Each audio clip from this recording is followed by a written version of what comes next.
चला सोमनाथ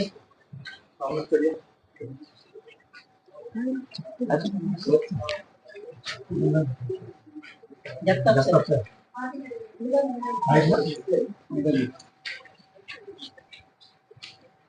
सर नमस्ते.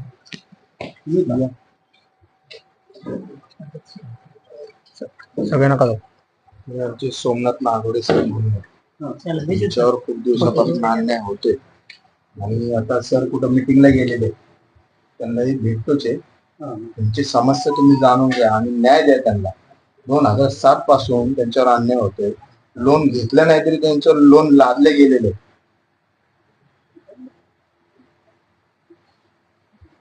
असं जर होत असेल तर लोकांनी खाते खोलायचे का नाही बँकेत?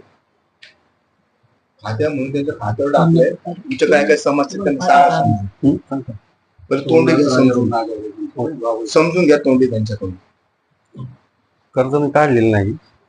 कर्ज मी माझं कर्ज आहे पावते दिले, मी भरून घेतलेले, संपूर्ण कर्ज मी भरलेले. परंतु कर्ज भरल्यानंतर माझ्या नावे बँक आणि संस्थेने संगणमताने वेगवेगळे चुकीचे खाते क्रमांक बँकेत वापरून परस्पर रकमाची उचल केलेली आहे.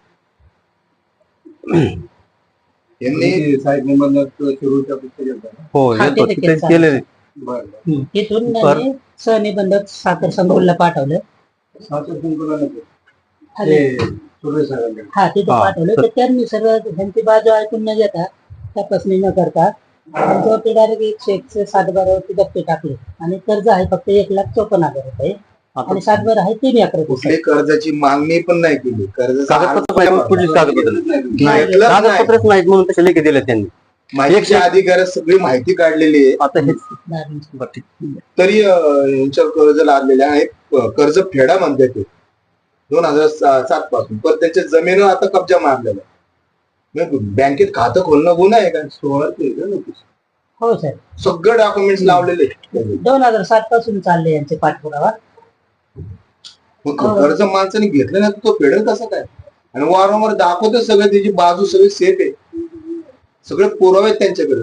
सर आम्ही बँकेत इन्क्वायरी काढली, पेडिशनचे खात्यामध्ये जमाच नाही झालेली. खात्यात पण रक्कम आलेली नाही. ज्या खात्यामध्ये जमा झाले ना सर रक्कम, त्या खात्यात आत्महत्या करता करता हा माणूस वाचवला. आत्महत्या करायला निघाले होते, म्हणजे थांबा आपण शेवटचा प्रयत्न करू. आणि हे नाही असे लाखो लोक आहेत सर. बँकेचं नाव काय? दुसरं ते आहे काढा. बँकेचं नाव काय? जिल्हा मध्यवर्ती बँक, शाखा मांडवगण फराटा. जिल्हा पुणे. बाबुल सर त्या संचालकाचं पेपरचं काढा. संचालकाचं नाव काय? त्यात हो दिले.